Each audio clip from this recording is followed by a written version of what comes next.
Écoutez, la liberté n'est pas oisiveté, c'est un usage libre du temps, c'est le choix du travail et de l'exercice. Être libre, en un mot, n'est pas ne rien faire, c'est être seul arbitre de ce qu'on fait ou de ce qu'on ne fait point. Nous sommes les derniers hommes libres. Je suis bien content d'être venu. Quelle aventure!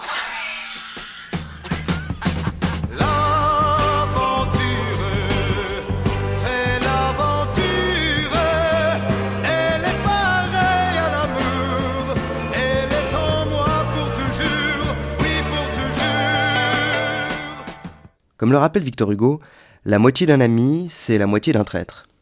Et bien souvent, c'est auprès des traîtres de l'histoire qu'on trouve de belles leçons de stratégie. Partons, si vous voulez bien, chers auditeurs, vers l'Illyrie, un nom qui ne vous évoquera sans doute pas grand-chose.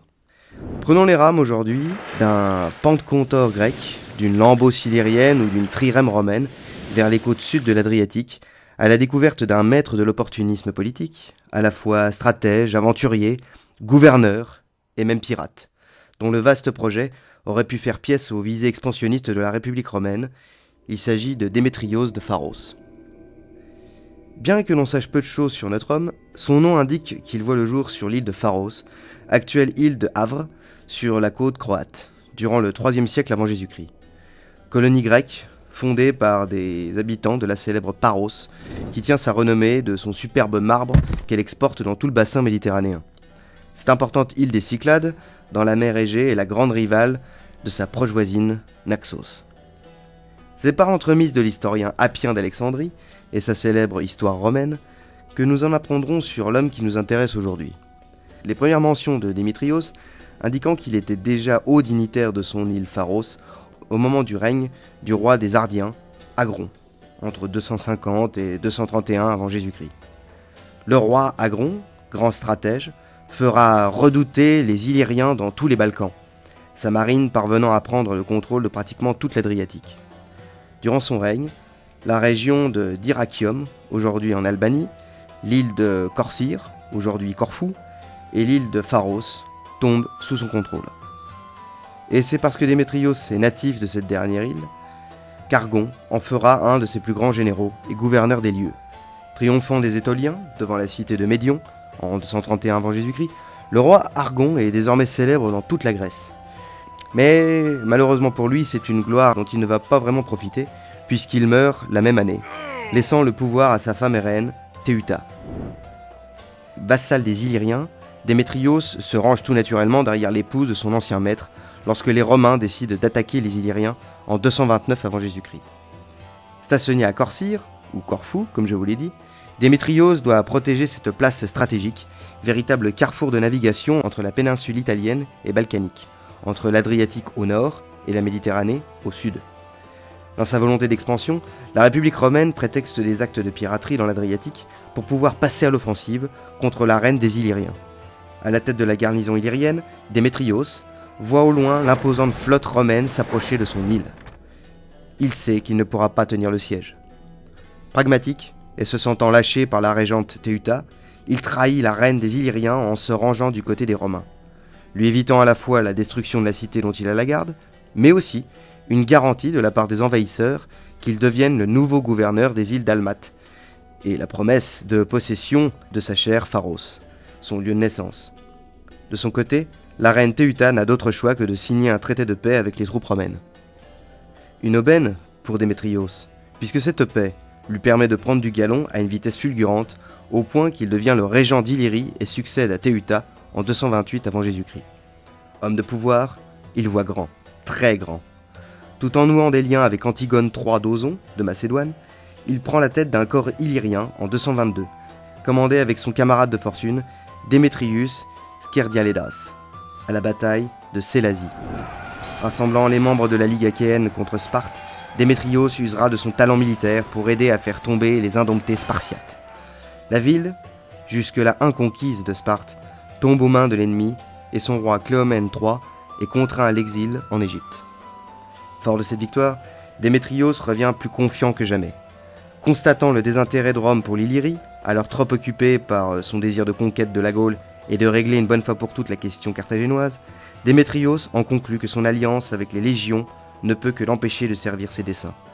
Et il décide d'agir en roue libre. Il se tourne vers l'autre puissance, orientale celle-ci, la Macédoine.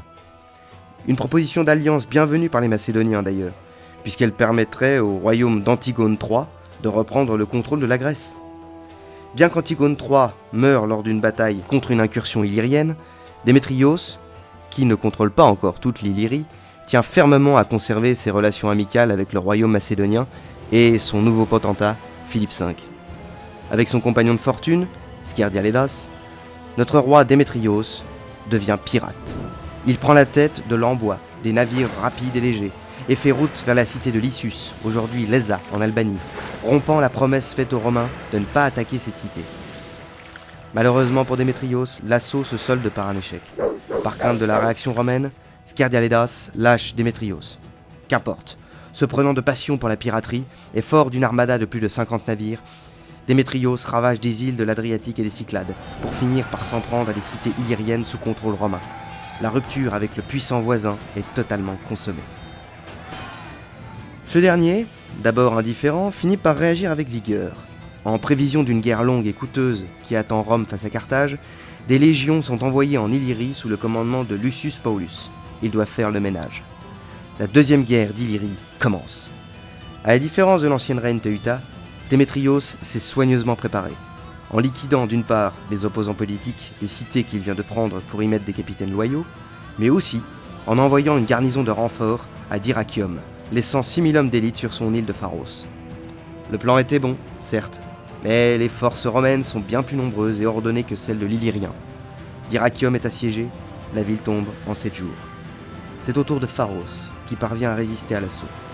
Mais trop confiant dans sa préparation pour résister à l'impact romain, Démétrios fera une grave erreur en venant s'opposer aux forces de Lucius Paulus sur une partie de l'île. Le général romain, fin stratège également, va diviser ses troupes en 2 parties, obligeant Démétrius à se battre sur 2 fronts. En cette année 218 avant Jésus-Christ, les Illyriens se battront comme des enragés contre les troupes romaines. L'effort ne pourra contenir la puissance des légions, et Démétrios, à bout de force, doit fuir en Macédoine. Durant la dernière partie de son aventure, il devient conseiller de son ami Philippe V, son âme damnée selon Polybe, l'historien. Tandis que le général romain, dépêché sur place, remet de l'ordre en Illyrie au profit de Rome, une ambassade exige au roi de Macédoine que lui soit livré le traître Démétrios. Mais Philippe V n'en fait rien, au contraire.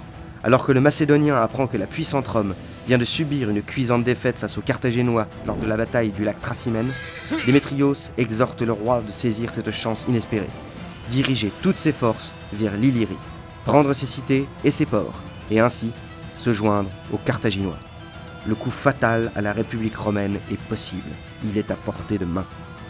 Permettant au passage à l'opportuniste Démétrios de recouvrer son ancien royaume et de se venger. Philippe V suit les conseils de Démétrios.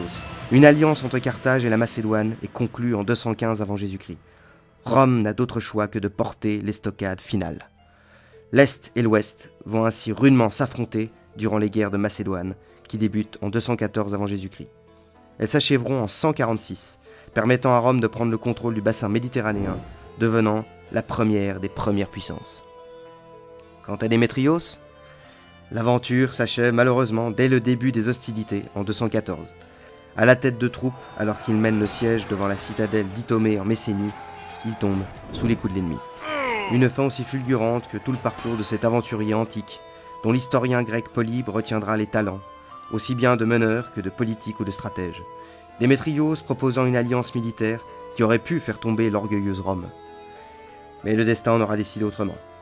Traître, mais aussi observateur de son temps, politique pragmatique et pirate chevronné, Démétrios de Pharos aura, tout comme son ennemi juré, Rome, qui chutera pour la même raison un peu plus tard, certainement péché là où tous les hommes de vision finissent un jour par chuter, par orgueil. Mais malgré ça, ciao l'aventurier. L'aventure, c'est l'aventure.